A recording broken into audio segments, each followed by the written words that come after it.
Dan Iya. sekarang musuh utama kita Vietnam sekarang. Bener. Dalam beberapa momen terakhir. Momen terakhir Vietnam memang. Tapi memang Vietnam gokil sih. Mas gue ada yang harus dipelajari dari pembinaan Vietnam sih. Oh iya. Lirik Sepak Bola Indonesia.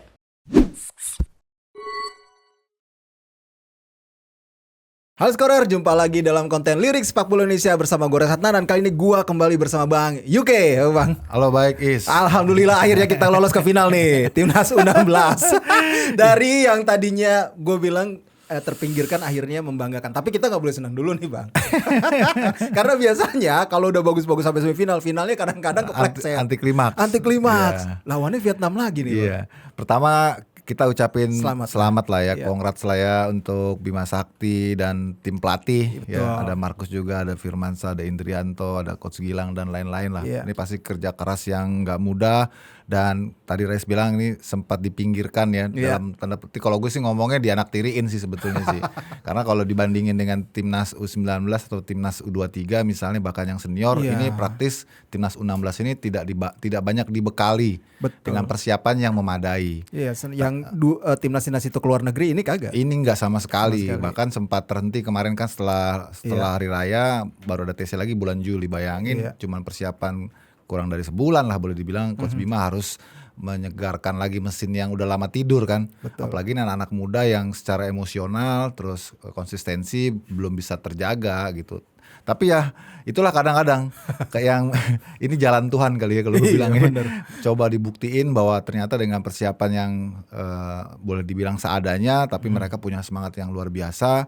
Mereka bisa buktiin sampai ke final, ini udah lebih dari cukup menurut gua. Iya benar, dan tadi memang sempat kita gergetan dan sekaligus deg-degan sih kalau ngelihat padahal nguasain pertandingan tapi kok bisa kebobolan karena ya ada satu kesalahan lah dari kiper gitu. Dan kiper ini menjadi salah satu yang memang menjadi sorotan sih Bang. Iya, betul. Kekurangan stok karena ada yang cedera, sakit, bahkan tinggal Andrika ini doang gitu. Sebenarnya Andrika ini kiper yang selalu ikut TC Timnas ya, tapi dia pada seleksi terakhir dia sebenarnya udah turun grade ke kiper ketiga. Oh, tapi oke.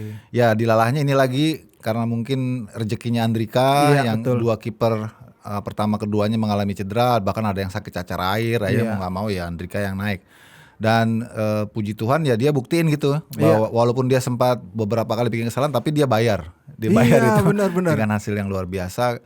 Ini sekali lagi tadi seperti gue bilang, ini benar-benar kado dan menjelang hari kemerdekaan ya buat kita. Jadi terlepas dari nanti apa yang hasilnya di final, ini luar biasa banget sih kalau ngelihat mereka persiapan yang terbatas, terus skuad yang juga boleh dibilang nggak terlalu banyak dapat penyegaran lagi kan karena sudah kompetisi udah lama selesai, jadi ya oke lah.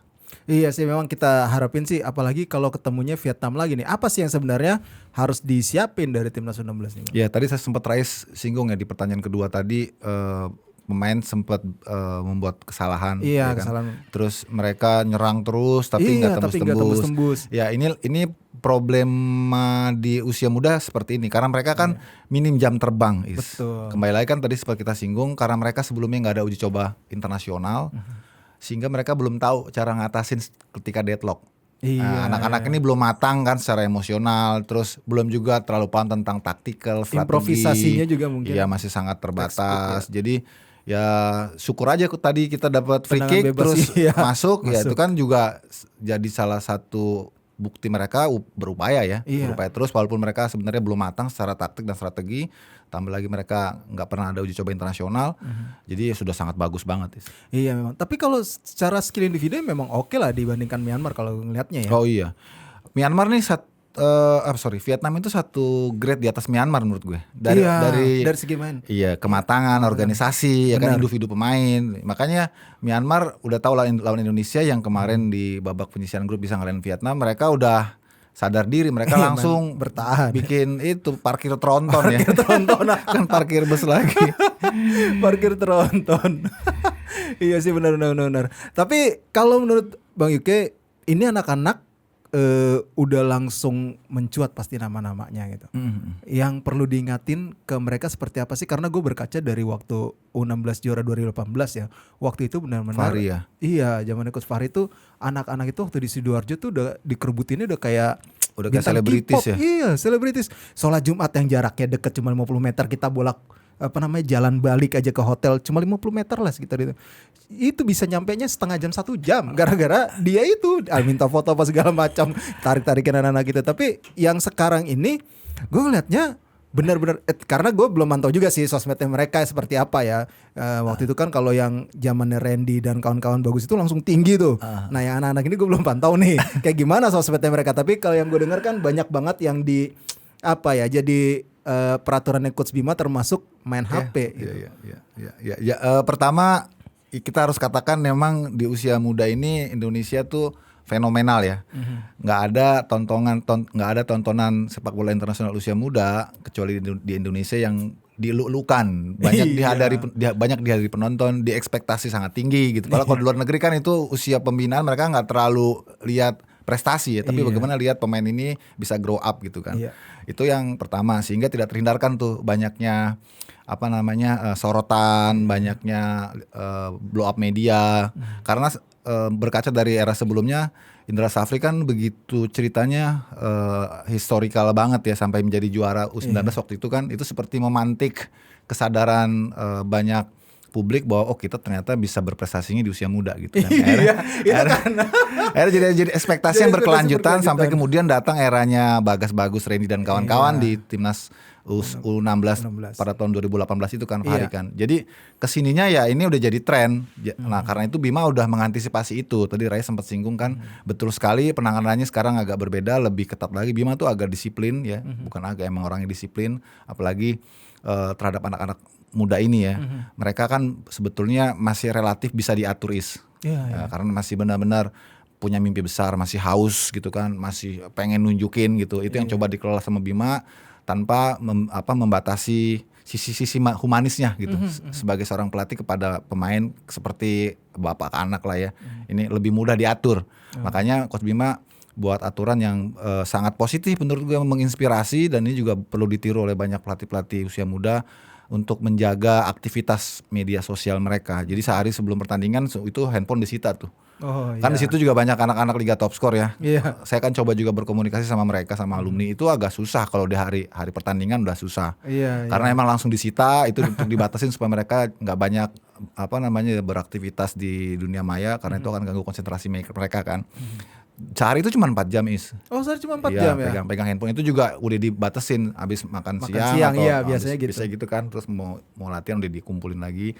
Terus kemudian Bima juga menerapkan aturan ataupun juga menerapkan kebersamaan saat waktunya sholat, mereka berjamaah. Itu kan nilai-nilai spiritual dan juga nilai-nilai karakter yang coba dibangun Coach Bima ini sangat bagus. Dan tadi seperti gue bilang, anak-anak usia gini masih bisa diatur. Mereka masih disiplin. Masih disiplin. Iya benar, masih lugu-lugunya juga gitu ya. Itu ya itu menurut gue sih salah satu kunci sampai sejauh ini ya, mereka bisa tetap solid, tetap semangat walaupun dengan keterbatasan yang ada gitu. Gue juga sempat ingat satu momen Bang, pas saat liputan HUT PSSI waktu itu kita main bola bareng, pengurus sama tim pelatih itulah. Terus pernah satu momen kan itu lagi makan malam ya, di VIP GBK waktu itu.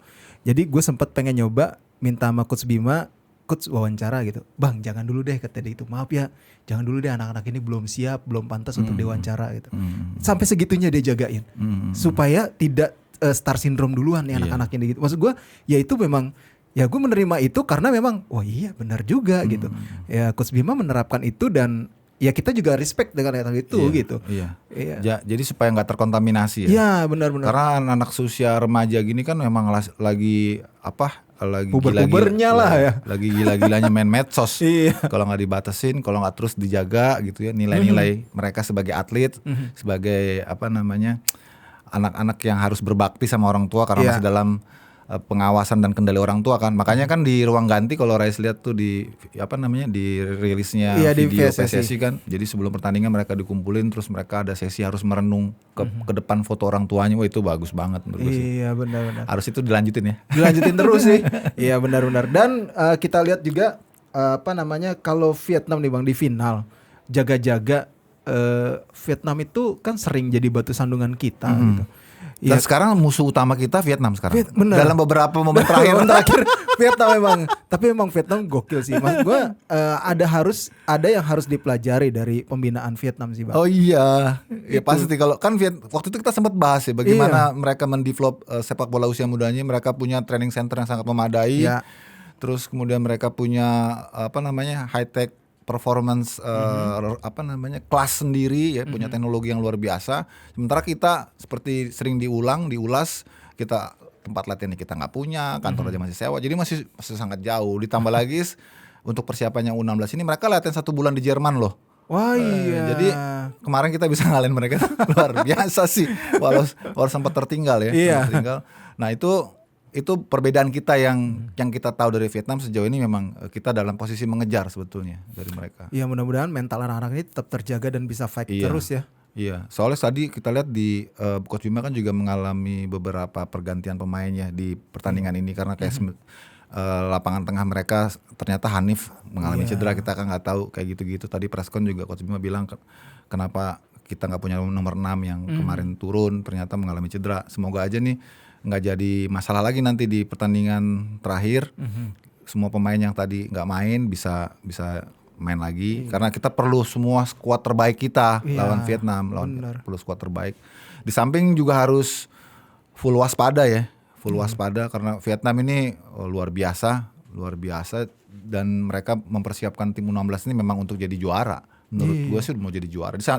U16 sampai TC di Jerman loh. Kita yang TC di Eropa U19. Kan? Masih jauh lagi.